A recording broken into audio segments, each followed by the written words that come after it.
Hello and good morning everyone. So welcome to Cosmos classes. This is Abhay Khedia. मैं सभी बच्चों का हमारे चैनल पे स्वागत करता हूं और मेरी तरफ से बच्चों को प्यार भरा नमस्कार। चलिए बच्चों, आज के सेशन को हम कंटिन्यू कर रहे हैं। हम कर रहे थे स्टीरियो आइसोमेरिज्म, जहां पे उसका एक पर्टिकुलर कैटेगरी जिसको हम पढ़े थे ज्योमेट्रिकल आइसोमेरिज्म हम पढ़े थे। 7 sessions we have done on geometrical isomerism. पूरा ज्योमेट्रिकल कंप्लीट हो चुका है, बट एक छोटा सा टॉपिक और रह गया है कि आपकी physical properties of geometrical isomerism. चलिए आज की क्लास को हम शुरुआत करते हैं on this particular topic, that is physical properties of geometrical isomerism. But before we move to that, मैं कुछ आपको रिवाइज करा दूं कि अभी तक हमने क्या क्या पढ़ा है, और मैं उम्मीद करूं कि आप सही बच्चे उन टॉपिक्स को बहुत अच्छे तरीके से रिवाइज कर लेंगे। अगर आपने पढ़ा नहीं अभी तक तो please go through lecture number 1 to 7 of the same playlist, that is stereo isomerism. देखिए हमने क्या क्या पढ़ा आपको बता दूं।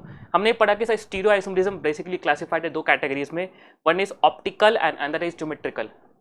ऑप्टिकल आइसोमेरिज्म तब अराइज होती है जब कोई मॉलिक्यूल, जब दो डिफरेंट मॉलिक्यूल्स के प्लेन पोलराइज्ड लाइट के nature of rotation of plane polarized light में डिफरेंस हो, then those two molecules are treated as optical isomers of each other. समझ में आ रही बात ना आपको?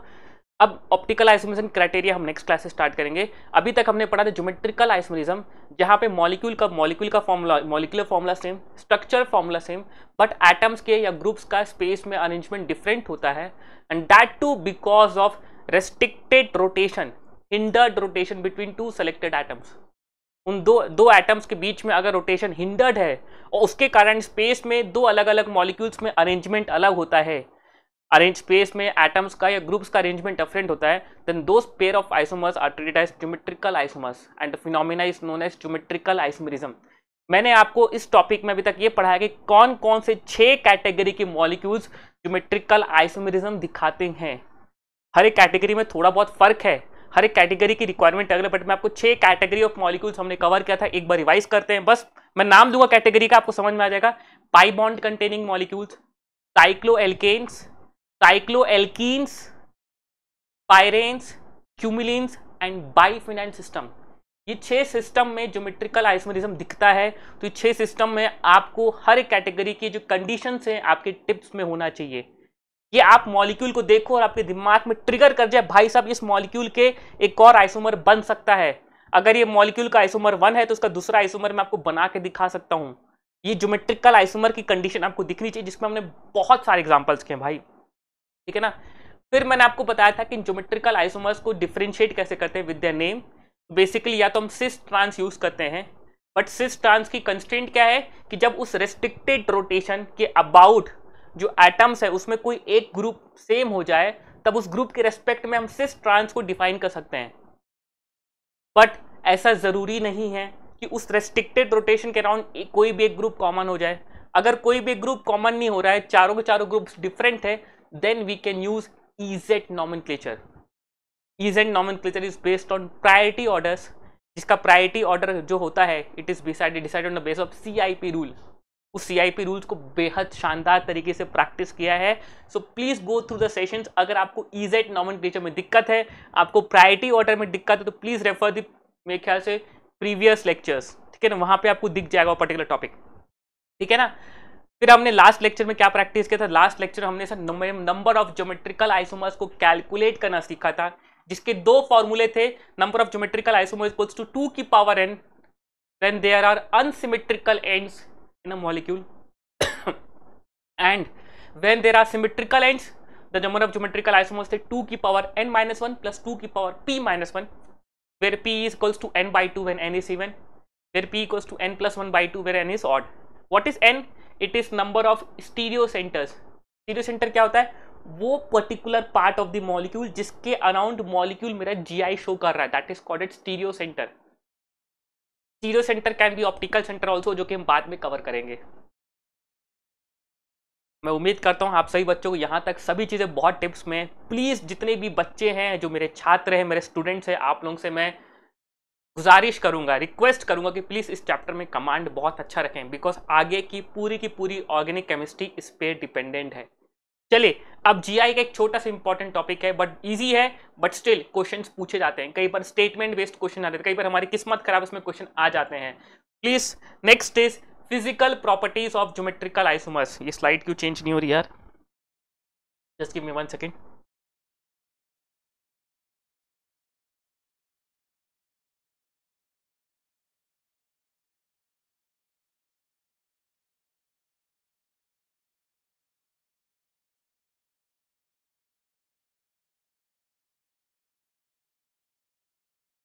ठीक है, चलिए।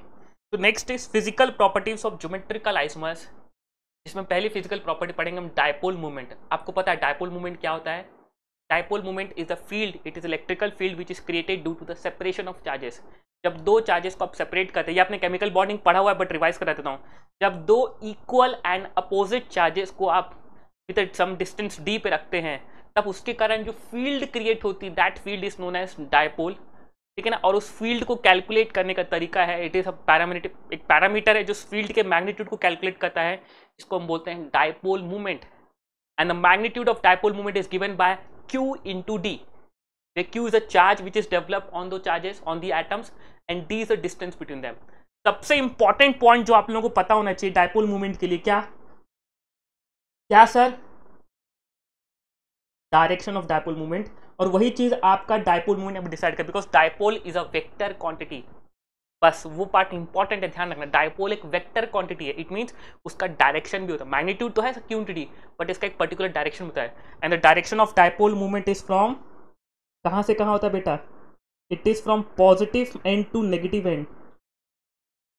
It is from positive end to negative end. बस यही प्रॉपर्टी का यूज करना है, ठीक है ना। अब क्या यूज करना है sir?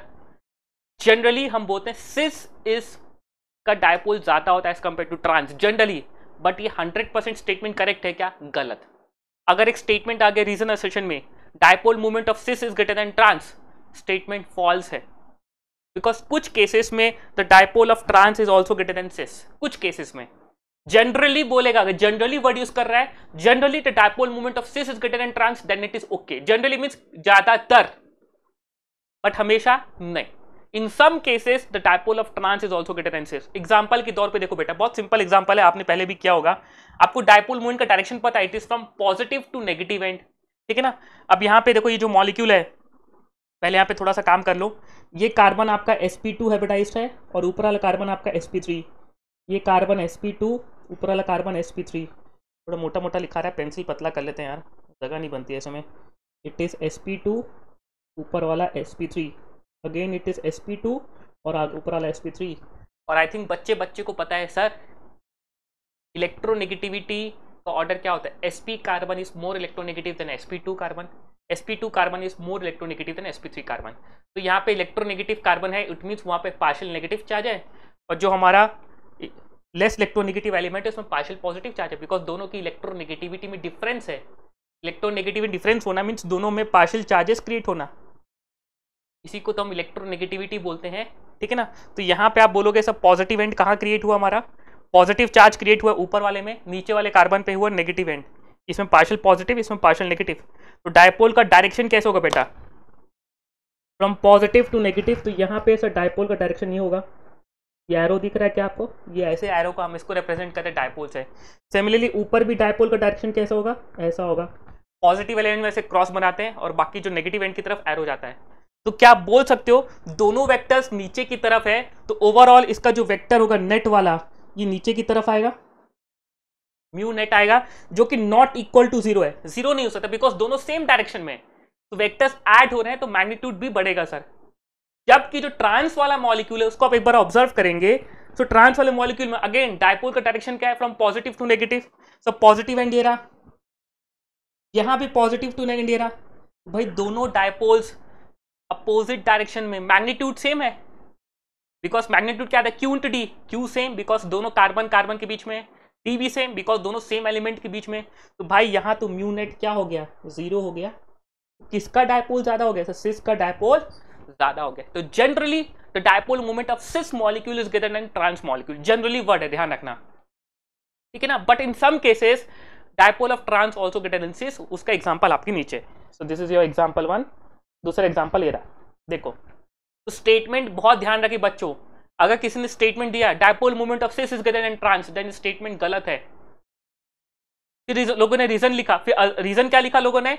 In case of cis isomer dipole gets added, जरूरी नहीं है, ठीक है ना। या फिर उसने स्टेटमेंट दिया, रीजन का स्टेटमेंट दिया कि अगर वेक्टर सेम डायरेक्शन में तो they gets added, yes it is also correct, but first वाले स्टेटमेंट का वो एक्सप्लेनेशन नहीं है, फर्स्ट वाला स्टेटमेंट गलत है। चलो नेक्स्ट वाला एग्जांपल देखिए, फ्रॉम पॉजिटिव टू नेगेटिव। अब ध्यान रखना क्लोरीन की इलेक्ट्रोनेगेटिविटी कार्बन से ज्यादा होती है, क्लोरीन की इलेक्ट्रोनेगेटिविटी sp2 कार्बन से ज्यादा होती है, बट sp कार्बन की इलेक्ट्रोनेगेटिविटी क्लोरीन से ज्यादा होती है। बट ये कार्बन तो sp2 है, ये कार्बन तो sp2 है, क्लोरीन है। अब यहाँ वेक्टर्स का डायरेक्शन बनाओ, खुद बनाओ बेटा, गलती ना हो इसलिए रट्टा मत मारो, बना के देख लो बार। यहाँ पे वेक्टर्स का डायरेक्शन कैसा आएगा, एक वेक्टर ऐसा आएगा और यहाँ पे एक वेक्टर ऊपर की तरफ जाएगा, बिकॉज क्लोरीन की इलेक्ट्रोनेगेटिविटी ज्यादा, तो यहाँ पे कार्बन पे पॉजिटिव चार्ज आएगा, तो यहाँ पे एरो का डायरेक्शन ऊपर होगा। हाँ सर, एक वेक्टर ऐसे, एक वेक्टर अपोजिट, तो यहाँ पे म्यू नेट क्या होगा, थोड़ा डिक्रीज होगा। वेक्टर्स अपोजिट डायरेक्शन में बेटा, तो वेक्टर्स में कहीं ना कहीं वैल्यू में मैग्नीट्यूड में डिफरेंस आएगा। जबकि अब नेक्स्ट वाले में देखो, यहाँ पे वेक्टर का डायरेक्शन ये रहा और यहाँ पे वेक्टर्स का डायरेक्शन क्या रहा, from positive to negative, sorry, दोनों वेक्टर्स पैरेलल है, सेम डायरेक्शन में है, डायरेक्टली ऐड हो जाएंगे, तो यहाँ पे म्यू नेट की वैल्यू क्या हो रही है, बढ़ रही है भाई। देयरफॉर यहाँ पे ट्रांस का डायपोल मोमेंट ज्यादा हो गया बेटा। देखिए समझो, दोबारा समझो, यहाँ पे एक वेक्टर इधर, दूसरा वेक्टर इधर, दोनों वेक्टर्स में डायरेक्शन क्या है बेटा, अपोजिट है। मैं लॉजिकली समझा रहा हूँ, मैथमेटिक्स से तो बहुत इजी हो जाएगा कि मैं आपको एंगल बता दूं कि भाई ये एंगल इनके बीच में 120 डिग्री है, ऐसे करके समझा दूं, बट वो डिफरेंट है। आप सीधे समझो, आपको मैथमेटिक्स नहीं करना, आपको सीधे देखना है कि सर एक वेक्टर इधर है और एक वेक्टर अपोजिट, दोनों वेक्टर्स अपोजिट डायरेक्शन में है, तो वेक्टर वेक्टर्स में डिफरेंस होगा, मैग्नीट्यूड माइनस होगा। यहाँ पे दोनों वेक्टर सेम डायरेक्शन में, वेक्टर्स ऐड होंगे, ऐड होंगे तो म्यू नेट बढ़ेगा या म्यू नेट घटेगा, तो ओवरऑल ट्रांस का डायपोल मोमेंट ज्यादा हो गया। क्लियर है, सिंपल सा पॉइंट है, बहुत सिंपल सा पॉइंट है, पर ध्यान रखने वाली चीज है। Next is boiling point. What is boiling point बेटा, बॉइलिंग पॉइंट क्या होता है आप खुद बताओ। जब हम किसी चीज को बॉइल करते हैं तो बेसिकली क्या होता है, जैसे पानी को बोलते हैं, हम रोज का काम हमारा, ठीक है ना। जब हम पानी को उबालते हैं तो बेसिकली क्या होता है, जो वाटर मॉलिक्यूल्स जो कि लिक्विड स्टेट में, जो कि बेहद पास पास हैं, उनको गैसियस स्टेट में कन्वर्ट करने के लिए क्या करते हैं, हम लिक्विड स्टेट के जो मॉलिक्यूल्स जो पास पास थे उनको दूर लाते हैं, उनको दूर करते हैं, तो बेसिकली उनके बीच में जो अट्रैक्शन फोर्स है उसको तोड़ते हैं। तो अट्रैक्शन फोर्स टूट गया तो बेटा मॉलिक्यूल्स ऑटोमेटिक बाहर हो गए। सॉलिड लिक्विड गैस में बस इतना ही फर्क होता है ना कि सॉलिड में मॉलिक्यूल्स बहुत पास होते हैं, लिक्विड में मॉलिक्यूल्स थोड़ा सा पास होते हैं, गैस में मॉलिक्यूल्स बहुत दूर दूर होते हैं। तो बेटा अगर लिक्विड को वेपर फेज में लाना है, बॉइल करना है, basically you have to separate those molecules, उन मॉलिक्यूल्स को सेपरेट करना है। इट मींस मॉलिक्यूल के बीच में जो अट्रैक्शन फोर्स है इसको कम करना है। अब हम क्या बोलते हैं कि भाई boiling point is directly proportional to attractive force attracting. भाई जितना ज्यादा अट्रैक्शन फोर्स होगा, ऑब्वियस है उन मॉलिक्यूल्स को सेपरेट करने में उतनी ज्यादा ताकत लगेगी, उतना ज्यादा टेम्परेचर लगेगा। तो boiling point is directly proportional to attractive force between the molecules. ये रियल गैस में भी हम पढ़े थे बेटा, boiling point is directly proportional to van der Waals forces of attraction. एक पैरामीटर था जो गैसेस के लिए था, ठीक है ना। तो वहां पे sorry, it was not related to actually boiling point, वहां पे था लिक्विफिकेशन से रिलेटेड था। चलो अब इसको सेपरेट आप यहाँ पे इंक्लूड नहीं करते, कंफ्यूजन क्रिएट हो जाएगा। तो basically can I say that कि सर जो मॉलिक्यूल पोलर होगा उसका बॉइलिंग पॉइंट नॉन पोलर से ज्यादा होगा। हाँ सर, अभी इसमें ज्योमेट्रिकल आइसोमर को इंक्लूड नहीं करें, कंसेप्ट चल रहा हूँ कि पोलर मॉलिक्यूल जिनका डायपोल होता है, जिनमें चार्जेस का सेपरेशन क्रिएट होता है, तो वो मॉलिक्यूल दूसरे मॉलिक्यूल पोलर मॉलिक्यूल से अट्रैक्शन होगा, बिकॉज इस मॉलिक्यूल में पॉजिटिव नेगेटिव एंड, इस मॉलिक्यूल में पॉजिटिव नेगेटिव एंड, तो इसका पॉजिटिव एंड इसके नेगेटिव एंड से अट्रैक्ट करेगा, opposite charges attract, so there is going to be attraction force. तो boiling point is polar molecules greater than non polar, ठीक है सर। तो देयरफॉर अगर मेरे पास दो पोलर मॉलिक्यूल्स हैं तो मैं क्या बोल सकता हूँ कि पोलर मॉलिक्यूल्स का डायपोल, अगर सिर्फ पोलर मॉलिक्यूल्स में आपने दिया एक पोलर मॉलिक्यूल 1, दूसरा दिया पोलर मॉलिक्यूल 2, दोनों पोलर है, अब किसका बॉइलिंग पॉइंट ज्यादा होगा सर? जिसमें डायपोल मूवमेंट ज्यादा होगा, जिसमें चार्जेस का सेपरेशन ज्यादा होगा, जिसके कारण जो इलेक्ट्रिकल फील्ड क्रिएट होगी ज्यादा स्ट्रांग होगी। तो can I say that boiling point is directly proportional to dipole movement? हाँ सर। तो आपने पोलर नॉन पोलर को फर्क कर लिया कि भाई वाटर और ईथर, वाटर और ईथर, वाटर में जो मॉलिक्यूल्स हैं आपस में अट्रैक्शन फोर्स से जुड़े जिसका नाम है हाइड्रोजन बॉन्डिंग। ईथर में जो वाटर मॉलिक्यूल्स अट्रैक्टेड है that is due to van der Waals force of attraction. Hydrogen bonding is stronger force of attraction, therefore water का बॉइलिंग पॉइंट ज्यादा है एज कंपेयर टू ईथर। तो boiling point of polar molecules greater than non polar molecules. जिन molecules में polar polarities हैं उसमें attraction force ज्यादा है, उस केस में बॉइलिंग पॉइंट ज्यादा। अगर दो पोलर मॉलिक्यूल्स में कंपेयर करोगे तो ऑब्वियस है जिसका डायपोल मूवमेंट ज्यादा उसका बॉइलिंग पॉइंट ज्यादा। और नॉन पोलर मॉलिक्यूल्स में बात करोगे, सर नॉन पोलर मॉलिक्यूल्स अगर आपने दे दिए तो between two non polar molecules the boiling point is directly proportional to molecular weight. ऐसा क्यों बोल रहे हो सर, ऐसा क्यों बोल रहे हो? बिकॉज साइज के कारण, जितना बड़ा मॉलिक्यूल का साइज, मॉलिक्यूल्स नॉन पोलर है बट उनके बीच में उतना ज्यादा अट्रैक्शन क्रिएट होता है, that is due to London forces. अगर आपने पढ़ा है 11th स्टैंडर्ड में एक चैप्टर पढ़ा है जिसका नाम था गैसियस स्टेट्स ऑफ मैटर, जहाँ पे आपने पढ़ा होगा कि मॉलिक्यूल्स के बीच में अट्रैक्शन फोर्स होता है जिसको बोलते हैं वेन डर वाल फोर्सेस। वेन डर वाल फोर्सेस का 5th कैटेगरी था, it was London forces. London forces, the forces which act between two non polar molecules, and the London forces was directly proportional to size. और मॉलिक्यूलर वेट जिसका ज़्यादा होता है इसका लंडन फोर्सेस ज़्यादा होता है, अट्रैक्शन फोर्स ज़्यादा बिकॉज का साइज बड़ा, ठीक है ना। अगर मॉलिक्यूलर वेट भी सेम हो गया तब हम कैसे कंपेयर करेंगे? In case of non polar molecules ध्यान रखना, the boiling point is inversely proportional to branching.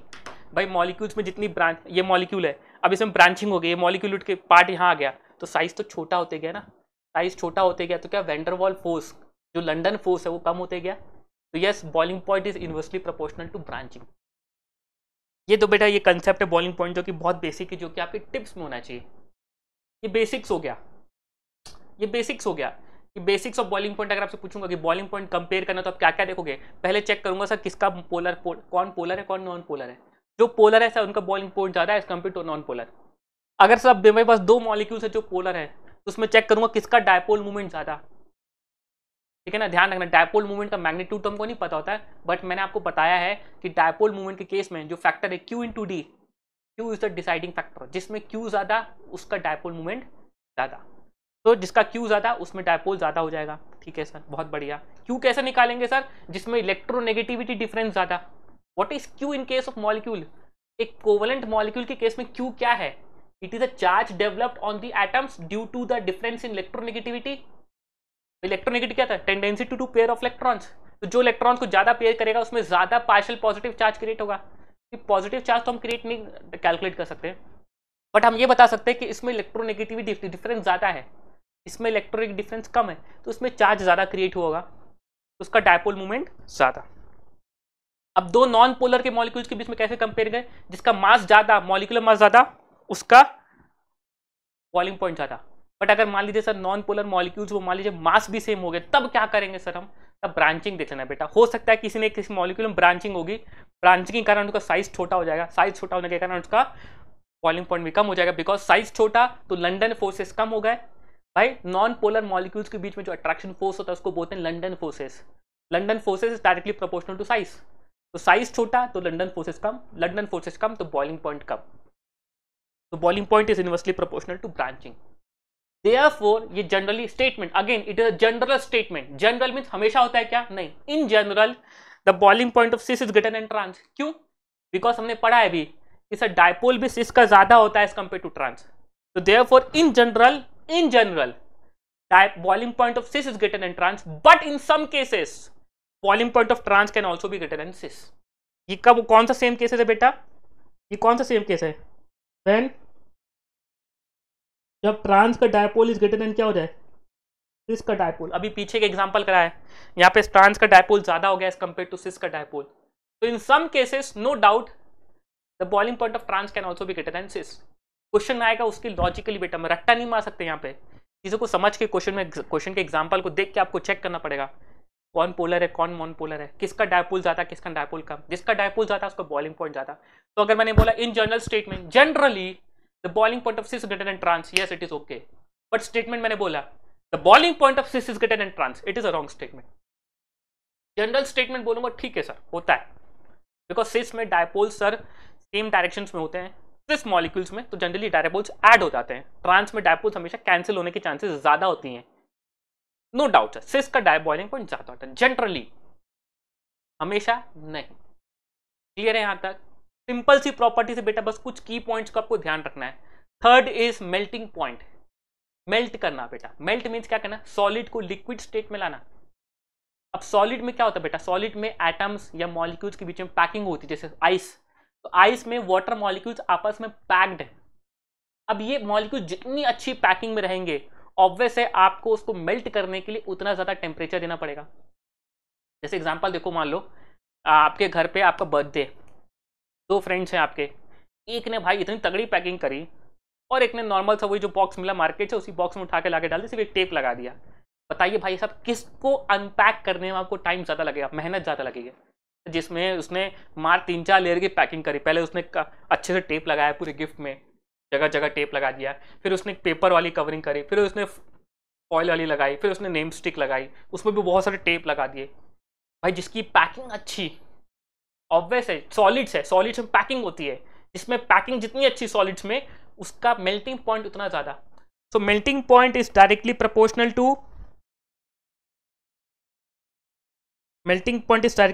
To crystal lattice energy. Crystal की एनर्जी कितनी है, which is directly proportional to close packed structure, कितना मॉलिक्यूल क्लोज पैक्ड है। अब close packing किस पे डिपेंड करती है, मॉलिक्यूल की सिमेट्री में। भाई एक गिफ्ट है, लेट से आपको एक मूर्ति पैक करनी है, मैंने आपको एक मूर्ति ला के दी बेटा पैक करने के लिए, लेट से मैंने ला के दी आपको बुद्ध, हमारे बुद्धा जी की सिटिंग बुद्धा जी की मूर्ति ला के दिया, ठीक है ना। अब वो सिमेट्री ही क्या उस मॉलिक्यूल में, ऑब्वियस उसको आप पैक करोगे तो वो उतनी अच्छी पैकिंग नहीं हो पाएगी।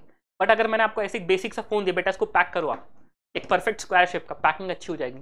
जितनी अच्छी सिमेट्री है मॉलिक्यूल में, उस मॉलिक्यूल की पैकिंग उतनी शानदार। समझते हो भाई साहब आप? अगर मैं आपको बोलूं बेटा कि लेट से मेरे पास 10 बुद्धा की मूर्तियां हैं, इनको पैक करो, एकदम कॉम्पैक्ट पैकिंग करो, क्या वहां पे आप जब सॉलिड्स को मूर्तियों को पैक करोगे तो क्या आप स्पेस का अच्छा यूटिलाइजेशन कर पाओगे? क्या नहीं।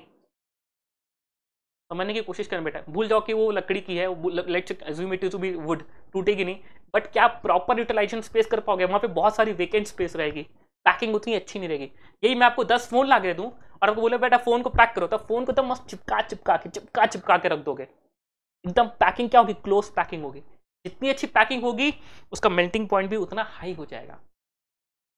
And cis generally trans is more symmetric, since हमारा जो ट्रांस है वो ज्यादा सिमेट्रिक होता है as compare to cis, therefore always, now this statement is valid for हमेशा, the melting point of trans is always greater than cis because trans is more symmetric. Trans जो होता है इट इज मोर सिमेट्रिक, ये ज्यादा symmetric होता है।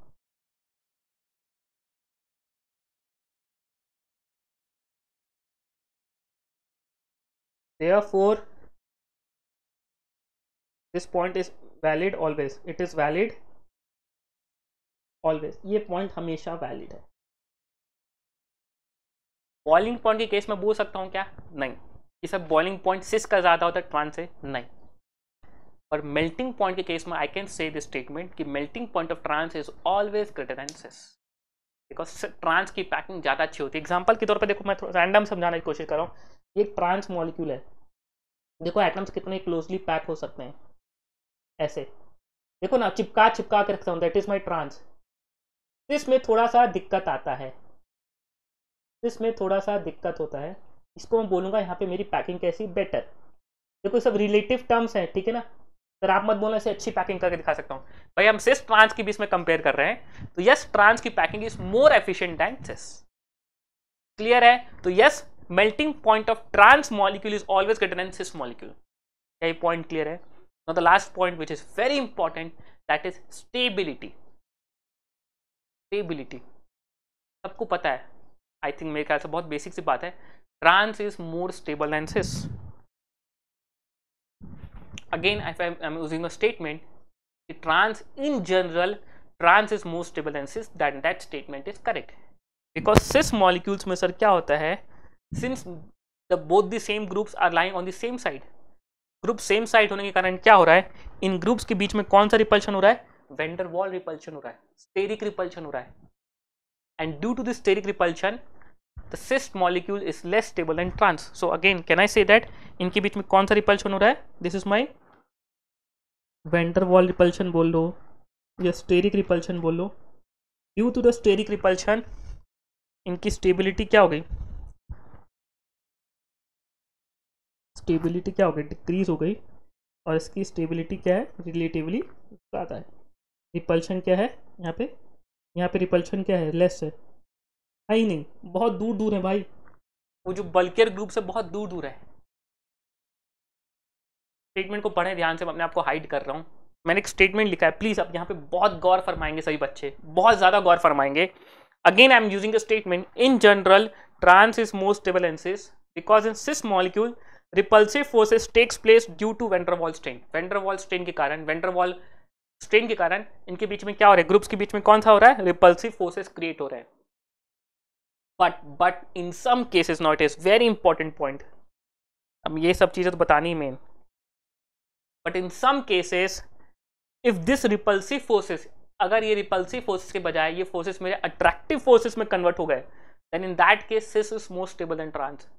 भाई ये ग्रुप्स ऐसे लगे हैं कि इनके बीच में रिपल्शन के बजाय अट्रैक्शन हो जाए, तो भाई अट्रैक्शन ज्यादा बेटर कहां होगा, सिस में अट्रैक्शन ज्यादा होगा। If this repulsive forces get converted into attractive forces, तो बताइए बेटा अट्रैक्शन कहां ज्यादा होगा, attraction force is direct inversely proportional to distance, जितना कम डिस्टेंस फोर्स उतना ज्यादा। ठीक है, रिपल्सिव फोर्स सर यहां हो रहे थे तो रिपल्सिव फोर्स यहां ज्यादा हो रहे थे, इसलिए स्टेबिलिटी कम, बिकॉज डिस्टेंस कम है, रिपल्सिव फोर्स ज्यादा है। बट यही चीज अगर अट्रैक्शन में कन्वर्ट हो जाए तो क्या मैं बोल सकता हूं cis is more stable than trans? हाँ सर, उस केस में सिस ज्यादा स्टेबल हो जाएगा compare to trans if this force is converted into attractive. अब उसी के तहत कुछ क्वेश्चंस को हम सॉल्व करेंगे। लेट्स सॉल्व दिस क्वेश्चन, इस क्वेश्चन को सॉल्व करते हैं, ठीक है ना। सो पहला क्वेश्चन आपके सामने ये रहा, क्वेश्चन को देखते आपको चमक में आ रहा है सर, पहला मॉलिक्यूल था मेरे लिए बना हुआ है सिस मॉलिक्यूल है, दूसरा मॉलिक्यूल मेरे लिए ट्रांस मॉलिक्यूल है। अब बच्चा जानता है sir trans is more stable and cis, हमने पढ़ा है trans is more stable than cis. Question है बेटा सॉल्व करना है आपको, arrange the following in order of stability, ठीक है ना। रीजन आपको पता है क्यों, मोर स्टेरिक रिपल्शन, सिस में रिपल्शन ज्यादा है। लेकिन अब सेकंड वाला क्वेश्चन मेरे लिए बहुत इंपॉर्टेंट बन जाता है, it's a very good question, it's a very good question. अगर आप बच्चों को ये पर्टिकुलर पॉइंट नहीं पता है तो अब यहाँ पे आप इस पर्टिकुलर एग्जांपल में ध्यान रखेंगे, ऊपर वाला मॉलिक्यूल अगेन ये फर्स्ट वाला मॉलिक्यूल आपके लिए सिस है, दूसरा वाला मॉलिक्यूल आपके लिए ट्रांस है। अगर मैं आपको एक क्वेश्चन ना बताऊं तो जनरली बच्चे गलती क्या करेंगे, ट्रांस को ज्यादा स्टेबल बता देंगे, जो कि गलत हो जाएगा। अब यहाँ पे the steric forces no it has been converted into attractive forces, steric तो है बट एक अट्रैक्शन क्रिएट हो गया, और attraction leads to stability, attraction leads to stability, we know that. ये लिख देता हूं बेटा,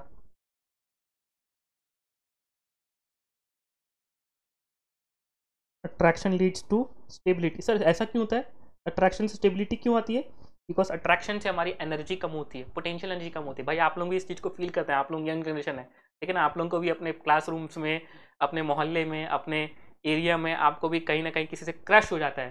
क्रश मीन्स आपको भी किसी न किसी से प्यार हो जाता है, ठीक है ना, और आप उस समय आप अट्रैक्शन में रहते हैं, और उस अट्रैक्शन से देखना आपकी जो हरकतें हैं बहुत मतलब खत्म हो जाती है, आप जो बदमाशियाँ होती है आपकी खत्म हो जाती हैं, your energy is very low, आप एकदम नॉर्मल एक्ट करते हैं भाई साहब, you are in the love, ठीक है ना, बस वही है। अट्रैक्शन से एनर्जी कम होती है which increases the stability, energy come stability ज्यादा, एनर्जी कम स्टेबिलिटी ज्यादा। मैं अगर बहुत ज्यादा एग्रेसिव हूँ, मेरे में एनर्जी ज्यादा है तो ऑब्वियस है मेरी स्टेबिलिटी कम है। मैं ऐसे सो के पढ़ा रहा हूँ, और बच्चों बताइए कैसा है, ऑब्वियस है मेरे मूवमेंट्स भी इतने नॉर्मल है कि आपको दिख भी नहीं रहा कि मैं हिल रहा हूँ, I am highly stable because मेरी एनर्जी क्या है। अब यहाँ पे क्या हो रहा है देखना, यहाँ पे आप प्लीज इस मॉलिक्यूल को बहुत अच्छे से ध्यान दें। ये जो क्लोरीन है, इस क्लोरीन के पास है लोन पेयर, और ये जो बगल में लोन इसके क्लोरीन है इसके पास है डी ऑर्बिटल। तो यहाँ पे रेजोनेंस की कंडीशन सारी बेटा कौन कौन से देखो, lone pair sigma pi bond and pi bond sigma vacant orbital, यहाँ पे हो रहा है resonance, lone pair sigma pi, pi sigma lone pair and pi sigma vacant orbital, यहाँ पे हो रहा है रेजोनेंस। तो रेजोनेंस होगा तो क्या होगा, ये लोन पेयर यहाँ शिफ्ट किया, ये पाई बॉन्ड यहाँ शिफ्ट किया, ओवरऑल इसका रेजोनेटिंग स्ट्रक्चर बनाऊंगा तो दूसरा स्ट्रक्चर कुछ ऐसा बनेगा,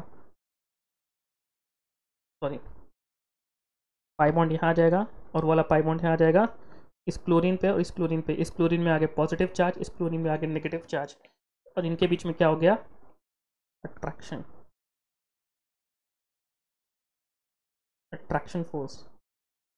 नो डाउट ट्रांस में भी हो रहा होगा सर, क्या ट्रांस में नहीं हो रहा है सर, ट्रांस में भी हो रहा है, ट्रांस में भी हो रहा है सर, बट ट्रांस में ऑब्वियस अट्रैक्शन कम हो गया, टेंस बढ़ गया। तो ध्यान रखें, ध्यान रखना नोट, ट्रांस में भी अट्रैक्शन हो रहा है, attraction force in trans also, resonance is taking place, resonance तो वहां भी हो रहा है, resonance is taking place, but क्या हो रहा है, बट वहाँ पे डिस्टेंस ज़्यादा है, but distance is large, therefore वहाँ पे अट्रैक्शन फोर्स क्या है, लेस हो गया। ठीक है ना भाई, जितना दूर रहोगे वो डिस्टेंस कॉलिंग में रहोगे, डिस्टेंस आप वाला डिस्टेंस वाला प्यार रहेगा तो ऑब्वियस वहाँ पे अट्रैक्शन कम हो जाएगा, जितना पास रहोगे अट्रैक्शन उतना ज़्यादा फील होगा। तो ऑब्वियस है यहाँ पे सिस मॉलिक्यूल में अट्रैक्शन क्रिएट हुआ, due to which this molecule has become more stable and cis. तो ऑब्वियस ध्यान रखना यहाँ पे cis is more stable and trans. Very good question. बत्ती चमकी क्या भाई, ये सब बहुत अच्छे क्वेश्चंस हैं, बिकॉज मैं आपको परेशान करने के लिए यही क्वेश्चन दूंगा। जेई मेंस वाला, नीट वाला इन्हीं क्वेश्चंस को आपको देता है। क्वेश्चन डिफिकल्ट दिया क्या, बच्चा सोचता है तो क्या क्वेश्चन दिया भाई, मैं तो तुरंत कर दूंगा, पहला क्वेश्चन ये अटेम्प्ट करूंगा मैं। Stability order I know trans is more stable and स्टीज, बट कुछ केसेस में cis become more stable and trans. Sir ऊपर वाले मॉलिक्यूल क्यों गया, बिकॉज ऊपर वाले मॉलिक्यूल में फ्लोरीन के पास लोन पेयर तो है, बट यहाँ पे फ्लोरीन के पास वेकेंट ऑर्बिटल नहीं है। क्लियर है क्या, ये क्वेश्चन क्लियर है? लेट्स मूव ऑन, एक और क्वेश्चन करते हैं। ये एग्जांपल देखिए, बहुत कॉमन सा एग्जांपल, आपने पहले भी सुना होगा। ऊपर वाला जो पहला वाला जो एसिड है इसको बोलते हैं मैलिक एसिड, इसको बोलते हैं फ्यूमरिक एसिड। और आपको दिख रहा है तो पहला वाला मॉलिक्यूल है जो मेरा सिस फॉर्म है, और दूसरा वाला मॉलिक्यूल मेरा ट्रांस फॉर्म है। और मैं आपको बता दूं यहाँ पे मॉलिक्यूल्स के सिस फॉर्म में यहाँ पे हाइड्रोजन बॉन्डिंग चल रही है, एक अट्रैक्शन फोर्स हो रहा है, और जहाँ पे हाइड्रोजन में बॉन्डिंग नो हो पा रही है, हाइड्रोजन बॉन्डिंग हो ही नहीं पा रही भाई, मॉलिक्यूल्स में एटम्स बहुत दूर दूर है भाई, बहुत दूर है, no hydrogen bonding, therefore cis is more stable and trans. Again cis has become more stable and trans, again cis has become more stable than trans, because in cis molecules there is an attraction force, even though repulsion is taking place, but repulsion के साथ attraction आया, and attraction leads to stability। repulsion हो रहा है कुछ हद तक, but attraction ज्यादा dominate कर रहा है, and attraction leads to stability। क्या ये पॉइंट क्लियर है, क्या ये पॉइंट क्लियर है? नेक्स्ट क्वेश्चन देखिए, अगेन आपको दिख रहा होगा सर ये तो हमको पता है, साइक्लोप्रोपेन में यहाँ पे दोनों molecule same atoms on the same side, इसको हम बोलेंगे सिस फॉर्म, इसको बोलेंगे हम ट्रांस फॉर्म। यहाँ पे अगेन आप ध्यान देखिए, ये है NH3+ आयन, ये है फ्लोरीन, कार्बन से जुड़ा हुआ फ्लोरीन, ये है डायपोल। NH3+ एक आयन है, कार्बन से जुड़ा फ्लोरीन, इसमें नेगेटिव चार्ज है, carbon bonded to fluorine, fluorine की इलेक्ट्रोनेगेटिविटी सबसे हाई है, तो फ्लोरीन में क्या है, partial negative charge. In cis molecule there is a ion dipole attraction, I think आपने पढ़ा होगा वेन डर वाल्स फोर्सेस में, यहाँ पे कौन सा अट्रैक्शन फोर्स है, आयन डायपोल अट्रैक्शन। तो therefore cis is become more stable than trans, cis की स्टेबिलिटी ट्रांस से ज्यादा हो गई। क्लियर है बच्चों? It's very very important question, बहुत अच्छे क्वेश्चन लाए, ऐसा नहीं कि नॉर्मल क्वेश्चन को मिथाइल को कंपेयर कराऊंगा, यह तो आपको पता है यार कि डबल बॉन्ड के अराउंड एक इथाइल एक मिथाइल लगा दूं तो ऑब्वियस सिस वाला मोस्ट अनस्टेबल होगा एज कंपेयर टू ट्रांस, वहां ट्रांस की स्टेबिलिटी ज्यादा, बिकॉज वहां पे सिर्फ क्या लगा, रिपल्सिव फोर्सेस, और रिपल्सिव फोर्सेस ट्रांस में कम होते हैं, तो trans become more stable and cis. But कुछ केसेस में cis become more stable and trans, and this are the cases. इन एग्जांपल्स को देखोगे बेटा, तो जब एग्जाम में आप क्वेश्चन देखोगे तो थोड़ा बहुत अगर हुलिया बदल दिया तो भी आपके दिमाग में ट्रिगर करेगा, सर यहाँ पे मेरे को थोड़ा सा सोचना है, क्या यहाँ पे अट्रैक्शन फोर्स आ रहा है इन सिस में, yes, then the cis become more stable than trans. अगर मैं स्टेटमेंट दूं इस in general cis is more stable and trans is more stable than cis, तो ये गलत स्टेटमेंट है। मैंने स्टेटमेंट दिया कि ट्रांस में वेन डर वाल रिपल्शन कम होता है एज कंपेयर टू सिस, हाँ ये स्टेटमेंट करेक्ट है, बट कुछ कंडीशंस में सिस मॉलिक्यूल में अट्रैक्शन फोर्सेस क्रिएट हो जाते हैं, जिसके कारण cis become more stable and trans. खूब सारी चीजें बोल रहा हूं, बट ये सभी चीजें मैंने यहां पे लिखी हुई पॉइंट के फॉर्म में यार, ठीक है ना। एक लास्ट क्वेश्चन जो कि आपने ऑलरेडी किया हुआ है, ये सभी चीजें आपने करी हुई है, मैंने आपको याद करो बताया था, बताइए, हिंट दे रहा हूं, मैंने आपको पॉइंट लिखाया था कि till C7 no GI, that is only cis exist। मैंने बोला था C8 to C12 cis is more stable than trans, ये सब आपको याद हो तो ठीक है, ये मैंने आपको पढ़ाया था जब मैं आपको साइक्लो एल्कीन्स में GI पढ़ा रहा था, कि ज्योमेट्रिकल आइसोमरिज्म साइक्लोएल्कीन्स रिंग के अंदर डबल बॉन्ड उसके अराउंड भी जीआई शो होता है, बट 7 मेंबर्ड रिंग तक आपका जीआई शो नहीं होता, बिकॉज 7 मेंबर्ड रिंग तक सिर्फ उनका सिस फॉर्म एग्जिस्ट करता है, उनका ट्रांस एग्जिस्ट ही नहीं करता, बिकॉज अगर आप ट्रांस बनाने जाओगे तो रिंग में हाई स्ट्रेन डेवलप हो जाएगा। 8 ऑनवर्ड्स, 7 तक तो एग्जिस्ट ही नहीं करता, 8 ऑनवर्ड्स हमारा सिस ट्रांस मॉलिक्यूल में एग्जिस्ट करता है, बट C8 टू C12 जब तक कार्बन एटम्स 8 से 12 तक है तब तक cis is more stable than trans. और फिर C12 ऑनवर्ड्स, C12 के आगे क्या हो जाता है आपका, trans is more stable than cis. बस ये हिंट है। अब हिंट इतना ज्यादा है कि सभी क्वेश्चंस बहुत आसान हो जाएंगे, हिंट एग्जामिनेशन टाइम नहीं मिलेगा, बट ये पॉइंट्स को आपको ध्यान रखना है, ऑलरेडी हमने कवर किया इन केस ऑफ साइक्लोएल्कीन्स। चलिए पहला वाला क्वेश्चन देखिए, कितने मेंबर रिंग है, 1 2 3 4 5 6 7 8 9 10, कितने मेंबर रिंग है, 10 मेंबर, 10 में cis is more stable than trans.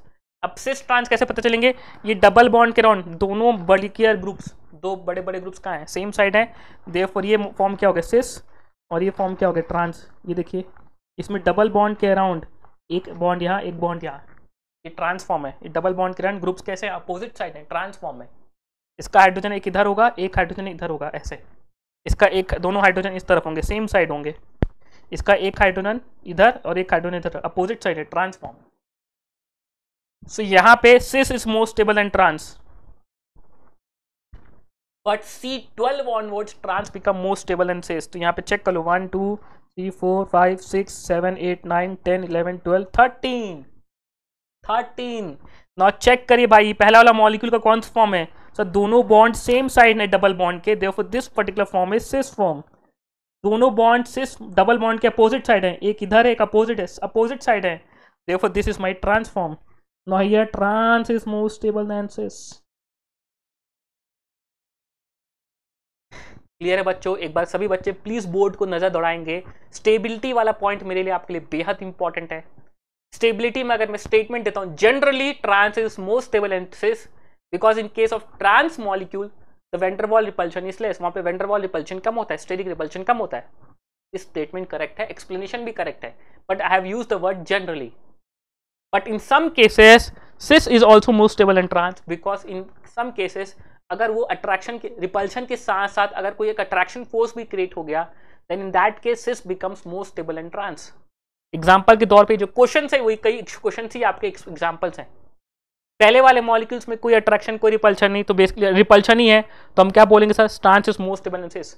But in this molecule यहाँ पे हमारा क्या लग गया, आपका अट्रैक्शन फोर्स क्रिएट हो गया। ध्यान रखना है, पे ब्रोमीन ब्रोमीन कर दूंगा तो भी सेम कहानी बन जाएगी, ठीक है ना। फिर ये एग्जांपल बहुत कॉमन एग्जांपल है फ्यूमेरिक एसिड और मैलिक एसिड का, ये एक अच्छा एग्जांपल है आपका आयन डायपोल अट्रैक्शन का, और ये बहुत ही शानदार एग्जांपल इन केस ऑफ साइक्लोएल्कीन्स जो कि हमने पहले भी कवर किया हुआ है, ठीक है ना। तो आज के सेशन को यहीं समाप्त करता हूँ। इतनी ही हमारी 4 फिजिकल प्रॉपर्टीज जो कि आपको बहुत अच्छे तरीके से ज्योमेट्रिकल आइसोमर्स के बीच में पता होना चाहिए। And due to this difference in physical properties मैं आपको बता दूं, इन्हीं डिफरेंस इन फिजिकल प्रॉपर्टीज कारण आप ज्योमेट्रिकल आइसोमर्स को आइसोलेट कर सकते हैं। आइसोलेट मीन्स मान लीजिए मैंने सॉल्यूशन बनाया, यहाँ पे इसका एक ऐसा फॉर्मूला, एक ऐसा मॉलिक्यूल जिसका 2 ज्योमेट्रिकल आइसोमर्स थे लाइक सिस ट्रांस, दोनों को मैंने डाल दिया, दोनों का सॉल्यूशन बनाया, तो मैं सिस और ट्रांस को आइसोलेट मीन्स अलग अलग कर सकता हूँ, बिकॉज सिस और ट्रांस का बॉइलिंग पॉइंट अलग अलग होगा। With the help of fractional distillation, fractional distillation किस कंसेप्ट में काम करता है, फ्रैक्शनल डिस्टिलेशन काम करता है due to fractional distillation works on the principle of difference in the boiling point, कि अलग अलग मॉलिक्यूल्स का अलग अलग बॉइलिंग पॉइंट होता है, उसी कंसेप्ट में मेरा फ्रैक्शनल डिस्टिलेशन काम करता है। तो geometrical isomers can be isolated because there is a difference in their physical properties. While आगे जाके ऑप्टिकल आइसोमर्स में एक कैटेगरी आएगा एनेंशियोमर्स, ऑप्टिकल आइसोमर्स में कैटेगरी आएगा एनेंशियोमर्स। एनेंशियोमर्स ऐसे मॉलिक्यूल्स होते हैं जो एकदम सेम होते हैं, दोनों एक दूसरे के लुक अलाइक्स होते हैं, मिरर इमेजेस होते हैं बस, जिनके कारण उनकी फिजिकल प्रॉपर्टीज क्या होती है, सेम होती है, तो जिनको मैं फिजिकल मेथड्स की मदद से सेपरेट नहीं कर सकता, बिकॉज वहां पे बॉइलिंग पॉइंट भी सेम, भाई सब कुछ सेम, दोनों लुक अलाइक्स होते हैं एनेंशियोमर्स, दोनों फर्क है, दोनों प्लेन पोलराइज्ड लाइट को अलग अलग एंगल पे रोटेट कर रहे हैं। अगर एक +20 तो दूसरा -20 में कर रहा है। दोनों का प्लेन पोलराइज्ड लाइट को रोटेट करना अलग अलग है, एक +20 दूसरा -20। इट मीन्स दो both are optical isomers, but दोनों की फिजिकल प्रॉपर्टी सेम होती है, जिसके कारण उनको मैं इस फ्रैक्शनल डिस्टिलेशन की मदद से इन फिजिकल प्रॉपर्टीज की सेम होने के कारण उनको हम फिजिकल मेथड्स की मदद से सेपरेट नहीं कर सकते। हम उनको सेपरेट करते हैं बट केमिकल मेथड्स लगा के, कि हमने एक पर्टिकुलर फॉर्म डाला, उसको कैप्चर करा लिया एक फॉर्म को, बचा सॉल्यूशन में दूसरा फॉर्म, ऐसा कुछ करके हम उनको सेपरेट कर सकते हैं। That is called chemical techniques की मदद हम सेपरेट करते हैं। अदरवाइज उनकी फिजिकल प्रॉपर्टी सेम होने के कारण हम उनको आइसोलेट नहीं कर पाते इजीली, ठीक है ना। वो पार्ट में आगे कवर करूंगा। So next topic is going to be optical isomerism. हम ऑप्टिकल आइसोमरिज्म स्टार्ट करें, जहाँ बहुत कुछ सीखना है आपको, बहुत कुछ सीखना है बच्चों, क्या होता है ऑप्टिकल आइसोमर्स, ठीक है ना। फिर ऑप्टिकल आइसोमरिज्म की कंडीशन मैं आपको बता दूं, बच्चे क्या देखते हैं तो ऑप्टिकल आइसोमरिज्म, कोई कंपाउंड ऑप्टिकली एक्टिव है कि इनएक्टिव, बच्चे क्या चेक करते हैं कि सर उसमें कायरल सेंटर है कि नहीं। तो ध्यान रखना, एक स्टेटमेंट हो रहा हूँ, प्रेजेंस और absence of chiral centre is not only the sufficient criteria to decide whether the molecule is optically active. पहला पॉइंट मैंने लिखा है नोट बना के, सिर्फ कायरल सेंटर के होने या ना होने से हम ये नहीं बोल सकते कि मॉलिक्यूल ऑप्टिकली एक्टिव है या नहीं। कुछ एग्जांपल्स ऐसे मिलेंगे जहां मॉलिक्यूल में कायरल सेंटर नहीं है बट तो भी ऑप्टिकली एक्टिव है। कुछ मॉलिक्यूल ऐसे मिलेंगे जहां कायरल सेंटर्स हैं बट मॉलिक्यूल ऑप्टिकली इनएक्टिव है। तो it is not only the sufficient criteria, ये सिर्फ क्राइटेरिया नहीं है, और भी क्राइटेरियाज हैं, and those criteria are basically elements of symmetry, जो कि हम आगे कवर करेंगे। तो those are the part of optical isomerism. बहुत कुछ है सिखाने को, बहुत डिटेल में मैं पीपीटीज बना के लाया आप लोगों के लिए, कि आपको एक एक चीज का दिक्कत नहीं रहे। Plane of symmetry, axis symmetry, plane of symmetry समझाने के लिए कम से कम हजारों एग्जाम्पल्स हैं, अनाप शनाप बहुत सारे एग्जाम्पल्स हैं। मतलब आप हर एक कैटेगरी के एग्जाम्पल्स हैं आपके लिए, किसके, प्लेन ऑफ सिमेट्री को समझने के लिए। सिमिलरली एक्सिस ऑफ सिमेट्री को समझने के लिए, सेंटर ऑफ सिमेट्री को समझने के लिए बहुत सारे एग्जांपल्स हैं। फिर इनके बाद इन दोनों कैटेगरी को मिक्स करके क्वेश्चंस लाऊंगा कि डिसाइड करो ये मॉलिक्यूल ऑप्टिकली एक्टिव है कि इनएक्टिव है। पूरा डिप्थ में करेंगे कि छोटी से छोटी चीज को अच्छे से कवर करेंगे अपन, कि मन में कोई डाउट नहीं रह जाए। बट फॉर दैट मैं आप सभी बच्चों से बोलूंगा कि प्लीज आप अपने नोट्स बहुत अच्छे से बनाएं। नोट्स ही रहेंगे जो आपको आपके एग्जाम टाइम रिवाइज करने में हेल्प, मददगार साबित होंगे। मेमोरी हमारी इतनी अच्छी नहीं होती, मेरी भी नहीं है भाई, मैं तो बता दूं। जब वो चैप्टर मैं आपको पढ़ाता हूँ तो उसके 1 महीने तक उस चैप्टर में मेरी कमांड बहुत अच्छी रहती है। मैंने मान लीजिए आप चैप्टर मैंने पढ़ाया, कल से मेरा नया चैप्टर स्टार्ट हो रहा है, तो जो मैंने चैप्टर आपको पढ़ाया हो सकता है 1 महीने तक मेरी कमांड बहुत अच्छी रहे। 1 महीने बाद कुछ ना कुछ मेरे कंसेप्ट में तो दिक्कत नहीं होगी, बट कहीं ना कहीं कुछ ना कुछ चीज़ मैं भूल जाऊंगा, जो अच्छी पॉइंट्स है भूल सकता हूँ। होता ना कोई बेसिक पॉइंट्स जो बहुत रेगुलर यूज में नहीं आते, हो सकता है उसको भूल जाऊं। एक्सप्लेन कर सकता हूँ बट हर चीज़ ना एक्सप्लेन कर पाऊँ उतने अच्छे से।